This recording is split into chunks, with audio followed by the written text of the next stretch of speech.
매주 목요일마다 8분의 성도님들이 모여서 우리 T에서 제공하는 풍요로운 삶 교재를 가지고 소그룹 모임을 하고 있는데요.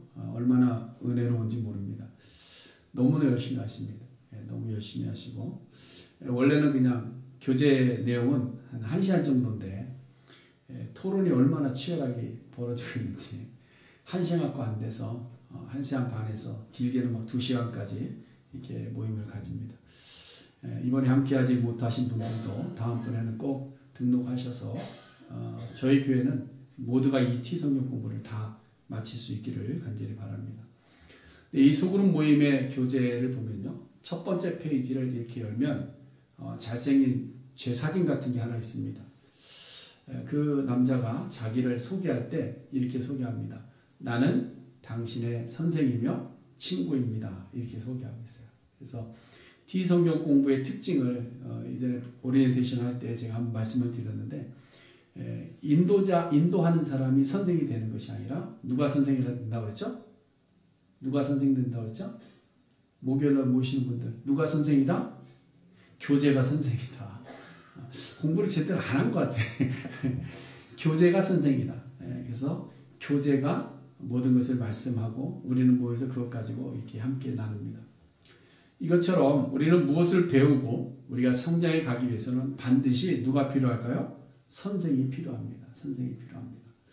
그리고 성장한 사람들의 특징은 뭐냐? 학생이 배워서 그 다음에 누가 될까요? 선생이 되는 것이죠. 그것이 성장하는 모습을 보여주는 겁니다. 그래서 어느 교회 제자 훈련 프로그램을 보니까 거기다 이런 문구를 써놨어요. 길을 보여주는 사람. 이렇게 써요. 길을 보여주는 사람. 이게 무슨 말인가 하면 그리스도 안에 있는 믿음을 어떻게 다른 사람들에게 증거해서 그 길을 보여줄 수 있는가. 이 이야기를 하는 것을 제목으로 길을 보여주는 사람. 이렇게 써놨습니다. 그래서 우리는 하나님의 말씀을 통해서 선생님한테 배우고 배운 자들이 또한 그 길을 보여줄 수 있는 그런 자리까지 우리가 성장해야 될 줄로 믿습니다. 여러분 우리는 다 어디를 향해 갈까요? 하나님 나라를 향해서 가는 사람들입니다. 그렇다고 한다면 우리에게도 하나님 나라로 가는 길을 누군가가 보여줘야 될 것 아닙니까? 그렇잖아요? 길을 갈 때 우리는 누구에게 묻습니까? 처음 가는 길 누구에게 물어요? 내비에게 묻잖아요. 아이들을 보니까 무조건 차 타고 오래 걸려요. 왜 이렇게 오래 걸리나 했더니 자기 가는 데를 몰라. 그냥 찾아가지 못해. 그러니까 다 내비를 찍어야 돼요. 자기 집 가는 데도 내비를 찍더라고요. 그래서 이렇게 길을 보여주는 사람이 필요한 겁니다. 그리고 그것으로 우리를 데려가는 사람이 필요한 것이죠. 여러분 우리가 신앙생활을 하는 것도 반드시 길을 보여주는 사람이 있어야 우리의 신앙생활을 잘합니다. 그 보여주는 사람이 우리의 뭐가 될까요? 선생님이 되는 거예요. 선생님. 여러분 철학을 근거로 하는 종교는요. 선생님 없어도 됩니다. 그냥 스스로 득도하면 돼요. 그러나 우리의 기독교 신앙은 그렇지가 않습니다. 우리의 신앙생활은 혼자서 득도하는 신앙이 아니라 누군가에서 배우는 겁니다. 배워서 그 길을 따라가는 겁니다. 그것이 우리의 신앙입니다. 그래서 우리에게도 길을 보여주는 선생이 필요한 거죠. 자, 그럼 누가 우리의 길을 보여주는 선생이 되느냐? 누가 우리를 하나님 나라로 인도하는 선생이 되느냐라는 겁니다. 이 질문을 가지고 오늘 우리가 말씀을 함께 나누려고 합니다. 히브리서는 누가 썼다고 그랬죠? 보통 이렇게 물어보면 히브리어 이런 분들이 있어요. 가끔 성경 저자 이름이 많이 나오니까 히브리서를 누가 썼나요? 히브리어 이런 분들이 가끔 있습니다. 아무도 모른다 그랬습니다. 그렇죠? 아무도 모른다. 누구만 아신다? 하나님만 아신다. 그럼 히브리서 기자는 무엇에 대해서 기록하고 있다고 그랬습니까? 제사장에 대해서 예수 그리스도에 대해서 말씀합니다. 그래서 처음부터 마지막까지 오직 예수님에 대해서 말씀합니다. 그리고 이 기자가 누구를 대상으로 글을 썼다고 그랬죠? 개종한 유대인들을 향해서 글을 썼습니다. 그런데 이 개종한 유대인들에게 예수님을 다시 이렇게 자세하게 기록하는 이유는 뭐라고 그랬습니까? 다시 돌아가려고 하기 때문에. 다시 돌아가려고. 자, 그럼 이들이 왜 유대교로 다시 돌아가려고 했을까 하는 겁니다. 왜 돌아가려고 했을까? 이유가 있을 것 아닙니까? 그렇잖아요? 이유가. 그것은 그들의 신앙이 자라나지 못했기 때문입니다. 그들의 신앙이 젖먹이 아이 수준에 머물러 있었기 때문이라고 오늘 본문이 이야기합니다. 그래서 11절 말씀 보시면 멜기세덱에 관하여 설명하기가 어렵다 이렇게 표현합니다. 이것을 다르게 말하면 아직 너희에게 멜기세덱과 같은 이야기들을 이야기하기에 너희들이 영적으로 너무 미성숙해 있다라는 겁니다. 미성숙이라는 말이 뭡니까? 자라가지 못했다라는 겁니다. 여러분, 자라지 못하는 것처럼 비참한 것은 없습니다. 우리가 어린아이를 보면 어떻습니까? 예쁘죠. 갓난아이를 보면 너무나도 예쁩니다. 막 살이 쭈글쭈글하고 있어도 너무너무 귀하고 예쁩니다. 포대기에 싸서 누워서 그냥 밥 달고 막 울어도 그 모습이 너무나도 예쁩니다. 게다가 어머니가 젖을 물리면 어떻게 합니까? 아기는 바로 울음을 그치고 배부리 먹고 나면 또 빵긋빵긋 웃어줍니다. 그 모습이 너무나도 사랑스럽죠. 말 못하고 걷지 못하고 누워있을 때가 제일 예쁜 것 같아요. 그렇죠? 말하기 시작하고 걷기 시작하면 힘들더라고요. 근데 너무 예뻐요. 그럼에도 불구하고 아이가 자라기를 원하는 것이 부모의 마음입니다. 젖 먹는 아이도 보면 너무나 좋은 것 같아요. 예. 그냥 배고파서 울면 먹을 것 갖다 주지요. 누워있기 지겨우면 안아주지요. 또 기저귀가 좀 축축하면 그래서 울어버리면 또 그거 다 갈아주지요. 자기 손에 마음에 드는 거 쥐어주지 않으면 그냥 울어버리고 집어 던져도 되죠. 그렇지 않습니까? 예. 너무 좋은 것 같아요. 그런데 이 아이가 자라지를 않습니다. 걸어야 될 나이가 됐습니다. 그런데 걷지를 못합니다. 말해야 될 때가 됐는데 말을 하지 못합니다. 여전히 커서도 엄마 치마자락 붙잡고 칭얼칭얼거리고 있습니다. 걸어서 뛰어야 되는데 나가서 뛰지를 못합니다. 여전히 자기가 가지고 싶은 것만 가지겠다고 때를 쓰며 울어댑니다. 여러분, 우리의 자녀들이 이렇다고 한번 생각해 보세요. 어떨까요? 미칠 지경이 되죠. 마음이 미칠 지경이 됩니다. 이런 자녀들에게 무슨 말로 설득이 필요하겠습니까? 설득이 되겠냔 말이죠. 그들에게 뭘 가르친다고 해서 가르침이 되겠냔 말이에요. 미성숙한데. 오늘 지금 11절 말씀이 그것을 이야기하고 있는 겁니다. 멜기세덱에 대하여 할 말이 많고 가르쳐 줄 것이 많은데 개종한 유대인들이 그 말을 알아듣지를 못한다. 그것을 알아들을 정도로 자라가지 못했다. 지금 히브리서의 청자들은 다 초신자들도 아닙니다. 예. 그들이 신앙생활한 지가 오래됐습니다. 1년, 2년이 아니라 10년, 20년 된 그런 성도들이에요. 그런데도 불구하고 그들의 영적 수준이 어린아이의 수준에서 그저 우는 것밖에는 할 줄 아는 게 없다라는 거예요. 배고프다고 울고 가지고 싶다고 울고 불편하다고 울고 우는 것밖에 모르는 거예요. 자라나서 이제 좀 배우고 학습해서 말귀라도 좀 알아들으면 좋은데 무슨 말을 하는지 전혀 알아듣지 못한다는 거예요. 10년이 지나고 20년이 지났지만 신앙생활한 지가 10년이 지나고 20년이 지났지만 무슨 말을 하는지 도무지 알지를 못하더라라는 거예요. 지난 시간에 보았지만 히브리서 저자가 무엇을 이야기했는가? 1절에 보니까 뭘 얘기했죠? 예수님을 대제사장이라고 설명했습니다. 근데 대제사장을 설명하는데 예수님이 멜기세덱의 반차를 따라서 대제사장이 됐다. 이 말을 개종한 사람들이 무슨 말인지 알아듣지를 못하는 거예요. 이게 뭔 말이야? 자기들이 알고 있는 지식은 뭡니까? 제사장은 누구만 할 수 있어요? 레위지파 중에서만 할 수 있습니다. 그럼 대제사장은 누구만 됩니까? 아론의 자손만 될 수 있는 거예요. 아론만이 대제사장이에요. 근데 어떻게 레위지파도 아닌 예수님이 대제사장이 될 수 있으며 멜기세덱은 또 뭐며 멜기세덱이 무슨 대제사장인가? 이 말을 알아듣지를 못하는 겁니다. 그러니까 지금 멜기세덱에 대해서 더 말을 해도 듣지 못하는 상태에 있는 청자들을 지금 저자가 책망하고 있는 거예요. 근데 여러분, 우리 안에도 이렇게 듣는 것이 둔화해진 부분들이 분명히 있을 줄로 압니다.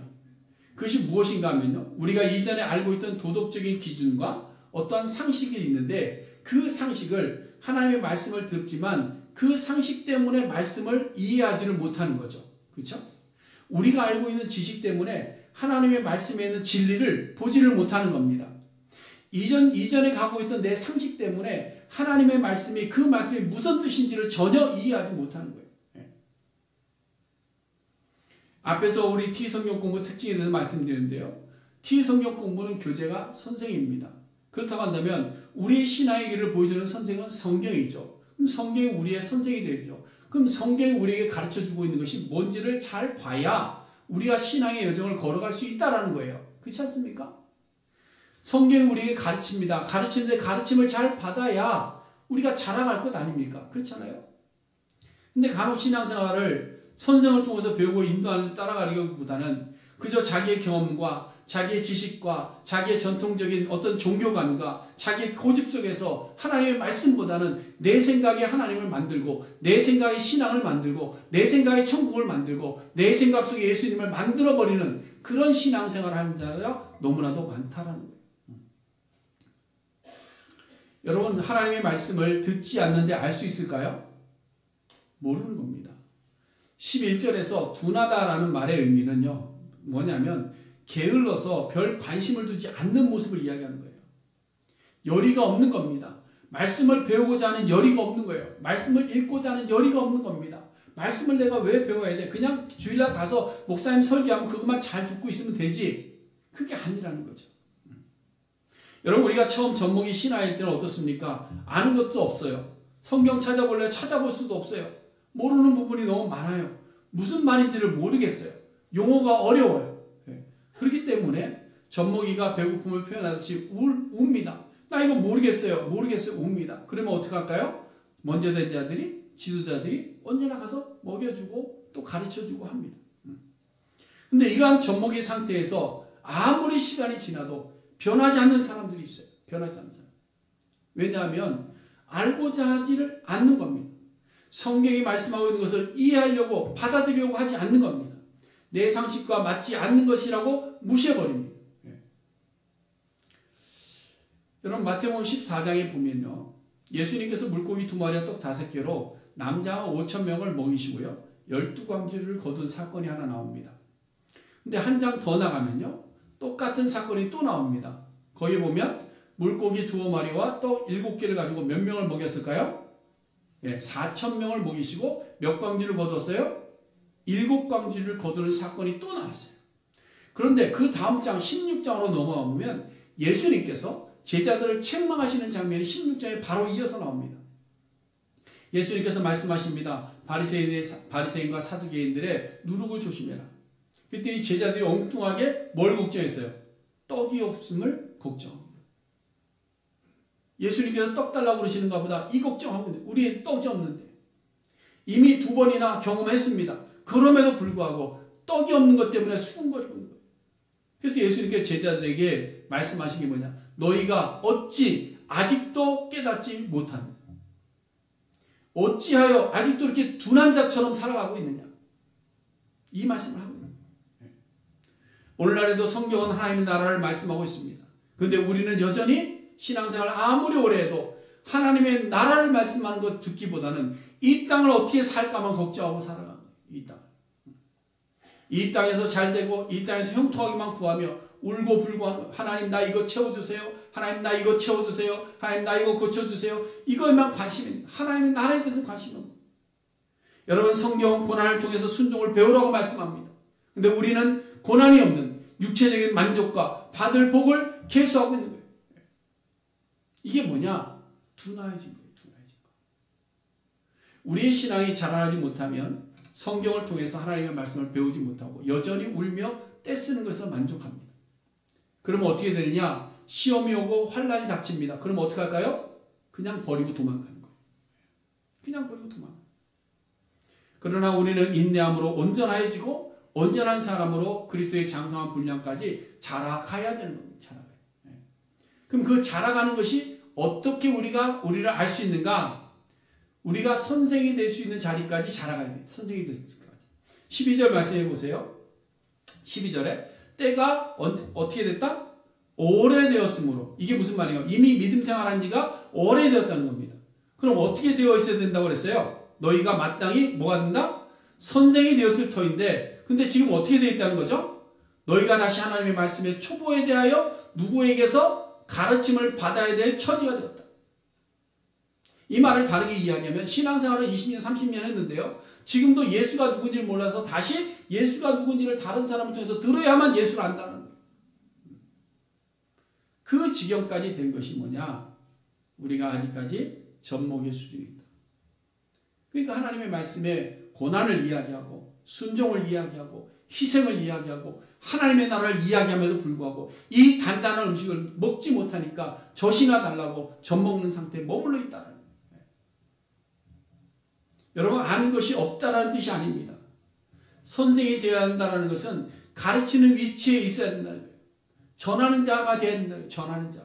여러분, 우리가 오해하면 안 되는데요. 성경을 가르치는 것이 목회자에게만 주어진 사명일까요? 복음을 전하는 것이 목사나 장로에게만 주어진 일일까요? 예수 그리스도를 나누는 것이 그냥 어떤 직분자들에만 주어진 것일까요? 그렇지 않습니다. 교회는 모든 성도들이 가르치는 선생이 될 수 있어야 됩니다. 예수님의 지상 명령이 뭐죠? 내가 너에게 분부한 모든 것을 어떻게 하라? 가르쳐. 그렇죠?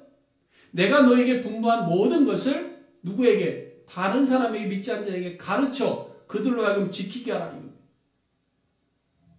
그러면 이제 큰일 났죠. 지금 가슴으로 철렁 내려앉는 분이 계십니다.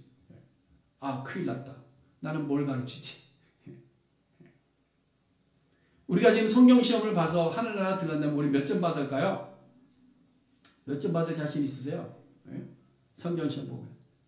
하나님 나라에 들어가기 위해서 성경 점수가 정해져 있다고 한다면 우리는 큰일 아니겠습니까? 우리가 제자들처럼 아니면 목사나 교사나 사도나 복음 전하는 자들처럼 성경을 잘 알고 가르쳐 믿지 않는 불신자들에게 복음을 전하고 성도들을 온전하게 할 수 있는 자리까지 가면 정말 좋겠죠. 그렇게 되고자 우리는 힘도 써야 됩니다. 힘을 써야 돼요. 그런데 오늘 본문이 강조하고 있는 것은 뭐냐면요. 성경적 지식의 수준을 이야기하는 것이 아니라 주지 못하고 받는 위치에 머물러 있는 신앙을 이야기하는 겁니다. 지금까지 오랜 신앙생활을 했음에도 불구하고 여전히 받기만 하려는 위치에 있는 것을 이야기하는 거예요. 이제 성경을 배웠습니다. 그러면 줄 줄도 알아야 되는 거예요. 말씀도 전해줄 줄 알고 내가 져줄 줄도 알고 희생해 줄 줄도 알고 헌신할 줄도 알고 손해볼 줄도 알아야 되는 거예요. 고난도 받을 줄 알아야 되는데 여전히 뭐예요? 그냥 내가 내 만족을 위해서 받는 위치에만 있다. 받는 위치. 12절 말씀을 다시 보시면 선생은요, 배워서 누구 주는 사람이에요? 누구 주는 사람이에요? 이걸 모르니까 안 주는 거예요. 선생은 배워서 남 주는 사람이 선생입니다. 그러니 선생이 되었다는 것은 그냥 주는 사람이 되었다 이 의미입니다. 근데 말씀의 초보는 받아야 된다라고 말씀하고 있죠. 여러분, 주는 사람이 복될까요? 받는 사람이 복될까요? 주는 사람이 복되죠. 그렇죠? 믿으십니까? 근데 왜 자꾸 받기만 하시려고 그러세요? 성경 한 절을 우리 한번 찾아봅시다. 성경 사도행전 20장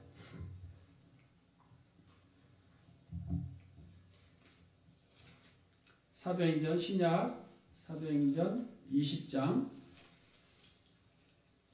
우리 35절 말씀 우리 같이 읽어볼까요? 시작. 범사에 여러분에게 모본을 보여준 바와 같이 수고하여 약한 사람들을 돕고 주 예수께서 친히 말씀하신 바 주는 것이 받는 것보다 복이 있다 하심을 기억하여야 할지니라. 자, 누가 복된 사람이라고요? 주는 사람이 복된 사람입니다. 주는 사람. 받는 것에 익숙해 있으면요, 주지를 못합니다. 우리가 거리를 다니다 보면 홈리스 피플들이 많이 있습니다. 근데 이 사람들이요, 다시 공동체 안으로 들어가지 못하고 가정으로 돌아가지 못하는 이유가 있습니다. 그건 뭐냐면 받는 것에만 익숙해져 있기 때문에 그 안으로 들어가서 주는 것을 못하는 겁니다. 주는 것을. 여러분, 지금 본문에서 말씀하고 있는 것이 바로 그겁니다. 신앙은 받는 어린아이의 신앙부터 시작을 합니다. 그때는 받죠. 근데 거기에 멈춰 있어서는 안 된다는 거예요. 처음에는 모르니까 받는 것이 마땅한 겁니다. 그렇죠? 어린아이에게 일어나지 못하는 아이에게 야, 너는 지금 이 세상에 났는데 네 것은 지금 네가 찾아 먹어라. 그렇게 하는 부모가 있나요? 없잖아요. 그렇죠? 처음에는 모르니까 받는 것이 맞습니다. 처음에 예수를 알고 교회 왔는데 아는 것이 없죠. 아는 것이 기도하는 것도 모릅니다. 찬송가도 모릅니다. 예배하는 것도 잘 모릅니다. 성경을 찾으라고 목사님이 자꾸 얘기하는데 성경도 못 찾습니다. 그럼 찾아줘야죠. 그렇지 않습니까? 기도할 줄 모르는 성도들을 위해서 대신해서라도 기도해 줘야죠. 사랑이 필요한 자에게 사랑을 나눠주는 것은 당연한 겁니다. 그런데 이렇게 사랑을 받고 말씀을 듣고 자라는데 겉모습을 보면 다 자라 있습니다. 점점 교회 생활을 오래 하다 보니까 신앙 이게 연수가 높아졌어요. 그래서 직분도 받습니다. 장로도 되고 목사도 되고 권사도 됩니다. 그런데 여전히 왜 저 사람은 나에게 이거 안 해주지? 왜 우리 목사님은 나에게 이거 안 해주지? 늘 받기만 기다려요. 여전히 받는 것에서 조금도 변하지 않아서 하나님께 드리는 것도 인색하고 성도를 위해서 수고하는 것도 못하고 하나님의 말씀이 가르치고 있는 이타적인 삶도 살아가지 못합니다. 여전히 나의 것 받는 것에만 관심. 자, 그럼 우리가 어떻게 해야 하는가? 어떻게 해야 되는가? 어떻게 자라나야 되는가? 먼저 우리의 신앙 성장은 어떻게 자라나느냐? 의의 말씀을 경험할 때 자랍니다. 의의 말씀. 13절 말씀 보세요. 13절 거기 보시면 이는 젖을 먹는 자마다 어린아이니 의의 말씀을 경험하지 못했다 이렇게 돼 있어요. 그렇죠? 사람이 맛을 보기 시작하면요 완전히 미쳐버립니다. 그렇죠? 맛을 보면요 거기 미쳐요. 예. 저도 요즘에 좀 맛에 빠진 게 하나 있어요. 그래서 거기만 거의 미쳐 있어요. 이렇게. 근데 맛을 보지 못하면 경험하지 못하면 열정이라는 것이 없습니다. 열정. 여러분 우리가 믿음이라는 것은요 예수 그리스도의 십자가를 맛보고 알면 우리 인생은 변합니다. 예수님의 십자가를 우리가 맛보면 우리 인생은 변합니다. 예수 그리스도가 나를 위해서 죽으셨다는 이 놀라운 사실과 이 놀라운 은혜가 하나님의 계획하심이 만세 전부터 이루어졌다는 사실과 이 죽음으로 인해서 우리에게 하나님의 나라가 약속되어 있다는 사실을 맛보게 되면 우리는 뜨거워질 수밖에 없는 거예요. 여러분 물이 몇 도에서 끓습니까? 100도 돼야 끓잖아요. 그렇죠? 근데 이것이 조금이라도 낮으면 어때요? 안 끓는단 말이죠. 신앙이라는 것도 마찬가지입니다. 이 영원한 대지상 되시는 예수 그리스도의 비밀이 임계점입니다. 우리를 끌어오르게 만드는 거예요. 그래서 이 임계점을 통해서 완전히 변하는 새 사람을 만들어버린 거죠. 그래서 어떤 정점에 도달하고 그 정점에 도달하게 되면 새로운 차원의 삶을 살아가게 되는 겁니다. 저는 과학은 잘 모르는데요. 수소폭탄을 만들 때 7개의 원소봉이 필요하다고 합니다. 근데 6개의 원소봉을 딱 집어넣는데도 원자로는 아무런 변화가 없다고 그래요. 근데 마지막 7번째 원소봉을 집어넣을 때 원자로에서 핵반응이 일어난다고. 그걸 통해서 놀라운 에너지가 분출된다는 거죠. 결국 우리가 노력을 하는데 그 노력이 임계점에 도달까지 끝까지 가야 된다는 거예요. 끝까지 가야 된다.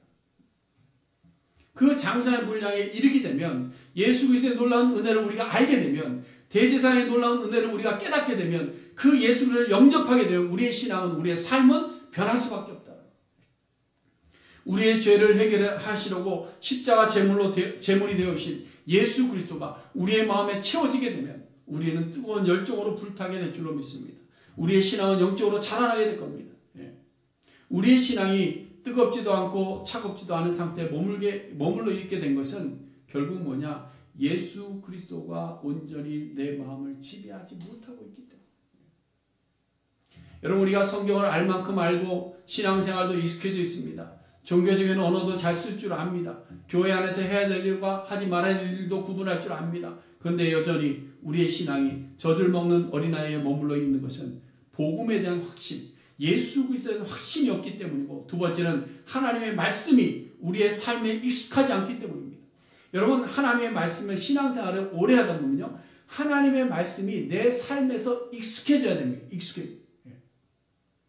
거짓말하지 않는 것, 속이지 않는 것, 남의 것을 탐내지 않는 것, 우상 숭배하지 않는 것, 이런 모든 것들이 하나님의 이름을 영화롭게 하는 것, 이 모든 것들이 내 삶 속에 익숙해져야 돼요.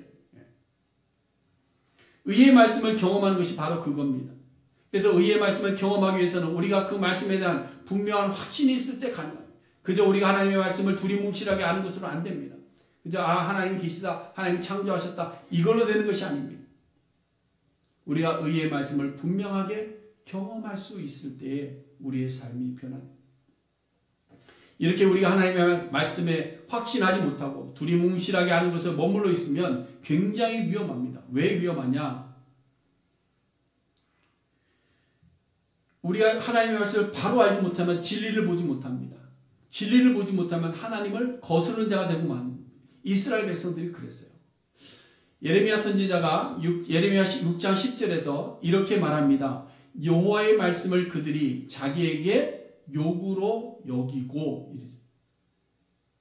여호와의 말씀인데 하나님을 바로 알지 못하고 바로 신앙하지 못하니까 자기에게 주어진 말씀을 욕으로 알았다. 욕으로. 하나님의 말씀이 나에게 욕으로 느껴지고 도리어 나에게 거북함으로 다가온다면 우리는 정신을 바짝 차려야 돼. 의의 말씀을 경험한다는 것은 하나님의 말씀에 대한 신뢰 속에서 말씀의 진리로 자유하여지는 것을 이야기합니다. 의의 말씀을 경험한 사람들은 말씀 속에서 자유함을 누리게 되는 거예요. 진리가 너희를 자유케 한다는 말이 뭘까요? 진리 하나님의 말씀이 거북함이 아닙니다. 나에게 또 이거 힘든 일인데 이게 아니라 그 말씀을 지켜 사는 것이 자유로워지는 거예요. 익숙해지는 겁니다. 그러므로 말씀을 배우는 일과 말씀을 묵상하는 일에 우리는 열심을 내야 됩니다. 오늘도 또 공부하겠지만 오후에 우리 소그룹 모여서 열심히 토론하고 열심히 이야기합니다. 목요일날 모여서 열심히 말씀을 묵상하고 토론합니다. 새벽마다 새벽을 깨워서 말씀을 듣고 하는 자들이 말씀을 묵상하고 기도하면서 하루를 시작합니다. 말씀에 우리가 게을러서는 안 되는 거예요. 말씀에 대해 열심을 해야 됩니다. 말씀에 대해 우리의 마음이 닫혀 있으면 말씀의 역사는 우리 앞에서 나타날 수가 없는 겁니다. 그럼 말씀의 역사가 나타나면 어떻게 변하느냐? 선악을 분별하게 됩니다. 선악을 분별하게. 14절 말씀이죠. 14절 말씀 보시면요. 단단한 음식은 장성한 자의 것이니 그들은 지각을 사용함으로 연단을 받아 선악을 분별하는 자들이니라. 고린도서 13장에도 보면 장성한 사람이 되면 어린아이의 일을 버렸다라고 말씀합니다.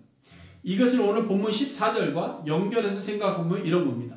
장성한 사람들이 어린아이의 일을 버렸다는 것은 어린 시절부터 성장을 하면서 겪어오는 여러 연단의 순간들을 통해서 어린 시절에 철없던 것을 버렸다, 이런 얘기입니다. 우리가 실수하는 일들과 자주 넘어지는 일들이 있습니다. 그것 때문에 고통이 따라오기도 합니다. 근데 그 고통이 아무 의미 없는 것이 아니라는 거죠. 우리를 임계점으로 이끄는 힘이 되기도 한다는 겁니다. 저희 집에 작은 아이가 가끔 입 바른 소리를 잘합니다. 입 바른 소리를 잘하는데 저한테 이런 말을 한번 하더라고요. 나는 엄마 아빠가 이야기해 준 거 무슨 말인지 알지만 내가 경험해 보고서 나쁜 것과 좋은 것을 구분하고 싶어, 이러더라고요. 그러니까 내가 다 알고 있으니까 경험하는 거에서 뭐라고 그러지만 무조건 먼저 하지 말라고 이야기하지 마, 이러더라고요. 기분은 나빴는데 돌이켜놓고 생각해 보면 맞는 것 같기도 하고 그래요. 왜? 제가 그랬으니까. 피는 못 속이잖아요. 그렇죠? 부모의 마음은 그런 거죠. 나쁜 것은 경험하지 않고 그냥 듣고 배우고 지나갔으면 좋겠는데 그것도 맛보아 알고 싶다니까. 고난의 순간을 겪겠다고 하니까. 마음은 불편하지만 그래도 경험을 통해서 그것이 도리어 그에게 약이 됐으면 좋겠다라는 마음으로 기도합니다. 여러분, 고난이 연단이 되고 고난을 통해서 순종을 배우게 되면 우리에게 나타나는 현상이 뭐냐? 오늘 본문에서 이야기한 것처럼 선악을 분별하는 힘을 가지게 됩니다. 우리가 의의 말씀을 경험할수록 더 놀라운 것이 뭐냐? 선과 악을 구별할 수 있게 됩니다. 하나님께서 행하라 말씀하신 것과 금한 것을 알게 됩니다. 하나님께서 기뻐하시는 것과 하나님 싫어하시는 것을 알게 되는 겁니다. 그것을 알 때에 우리의 삶은 바뀌어지는 거죠. 그러므로 우리가 말씀으로 연단받는 일을 여러분 두려워하지 마시고요. 피하지 마시기 바랍니다. 예수님께서도 뭐라 그랬어요? 뭘로 순종을 배웠다고 그랬죠? 지난주에 말씀드렸는데 고난으로 순종을 배웠다. 고난. 그러므로 우리가 의의 말씀대로 살다가 고난을 당한다 해도 그것은 성장을 위한 연단의 시간인 줄로 믿으시기 바랍니다. 거룩한 고난, 의를 위해서 당하는 고난은 도리어 우리를 자라게 하는 양약이 되는 것이죠. 사랑하는 성도 여러분, 말씀은 우리의 인생길을 보여주는 선생님입니다. 그러므로 말씀을 통해서 바른 인생을 알아가고 하나님의 나라로 가는 길을 말씀 속에서 배워야 됩니다. 말씀 속에서 배우는 거예요. 그래서 첫 번째로 우리는 젖먹이들이 육체를 위해서 받기만 구하는 자리에 머물러 있어서는 안 됩니다. 받기만 구해요. 다르게 말하면 말씀을 알고자 하는 열정이 없이 그저 듣기만 하는 것으로 만족하지 말라는 거예요. 주일날 한번 와서 설교 듣는 것으로 끝내지 말라는 겁니다. 말씀을 늘 곁에 두고 말씀을 찾고 묵상하고 이해되지 않는 부분들에서 묻고 또 그것을 알고자 힘쓰고 하는 그런 삶을 살아갈 때 우리는 젖먹이에서 성장한 자리로 옮겨갈 수 있습니다. 두 번째로는 말씀을 읽고 깨달아서 확신을 가진 것을 가지고 이제는 나눠주는 사람이 됩니다. 또 T 성경 공을 말씀드리면 나중에 이제 지금은 기초반이지만 셰퍼드를 가면 항상 과제가 뭐냐? 내가 배운 것을 누구에게 가르쳐 주세요 라는 게 있습니다. 가르쳐 줄 때 그것이 내 것 되는 겁니다. 우리의 신앙도 마찬가지죠. 그래서 우리가 깨달은 신앙을 다른 사람에게 전해줄 수 있어야 됩니다. 세 번째로는 말씀의 실천과 경험을 통해서 하나님이 기뻐하시는 선악을 분별하고 그 선악을 따라가며 사는 하나님의 사람들이 되어야 될 줄로 믿습니다. 여러분, 누가 우리의 선생님이라고요? 누가 우리의 선생님이라고요? 말씀이 우리의 선생님입니다. 믿으십니까? 말씀이 우리의 선생님입니다. 말씀만이 우리의 신앙의 길을 보여주는 사람이에요. 말씀만이. 그러므로 주일날 와서 하루 설교 듣는 것도 중요하지만 우리의 참 선생 되시는 말씀을 통해 복음을 듣고 배우는 우리 모두가 될 수 있기를 간절히 소원해 드립니다. 기도하겠습니다.